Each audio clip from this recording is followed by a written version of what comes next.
បាទសូមជម្រាបសួរបាទថ្ងៃនេះខ្ញុំសូមបង្ហាញអំពី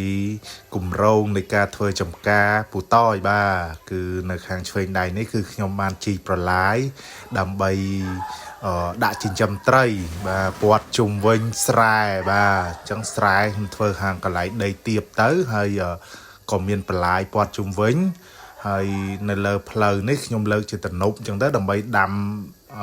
ដំណាំផ្សេងដូចជាតំបែកដូចជាដើមដូងអញ្ចឹងទៅបាទហើយនៅខាងស្ដាំដៃខ្ញុំនៅវិញគឺដីវាលនេះគឺខ្ញុំនឹងភ្ជួរដើម្បីធ្វើលើកជារងដើម្បីដាំដំណាំផ្សេងដែរបាទ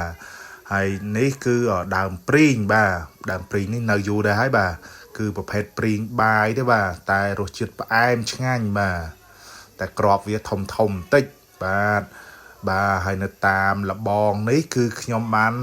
លើកជាទំនប់ចឹងទៅធ្វើជាផ្លូវផងហើយក៏បានដាំដំណាំស្អំបាទអញ្ចឹងយើងដាំជាជួរតាមលបងចឹងទៅទុកវាជួយទប់ជាលបងផងបាទហើយជួយធ្វើឲ្យវាស្រស់ស្អាតផងបាទព្រោះអីស្អំនៅពេលត្រូវទឹកត្រូវអីទៅគឺបានត្រួយមកច្រើនបាទហើយនៅឃើញហើយបាទនៅខាងឆ្វេងនេះគឺបន្លាយបាទអញ្ចឹងបន្លាយខ្ញុំជីកព័ទ្ធជុំវិញហ្នឹងហើយដើម្បីនឹងខែភាសានេះទឹកភ្លៀងមកច្រើនខ្ញុំនឹងប្រឡែងកូនត្រីបាទអញ្ចឹងធ្វើស្រែផងក៏មានចិញ្ចឹមត្រីព័ទ្ធជុំវិញនេះផងបាទដើម្បីជាកន្លែងលំហែកំសាន្តនៅថ្ងៃចុងសប្តាហ៍បាទហើយបានបងនៅចិត្តព្រំដីនេះគាត់ធ្វើលបងបាទគាត់ធ្វើលបងពីថ្មហ្នឹងខ្ពស់ដែរបាទហើយក៏គាត់បានដាក់អំពូលសូឡាដើម្បីឲ្យភ្លឺចឹងទៅបាទនេះគឺទស្សនវិជ្ជាស្រែដើម្បីតិចទៀតហ្នឹងគឺនឹងភ្ជួរហើយយើងនឹងព្រោះជាសណាតដើម្បី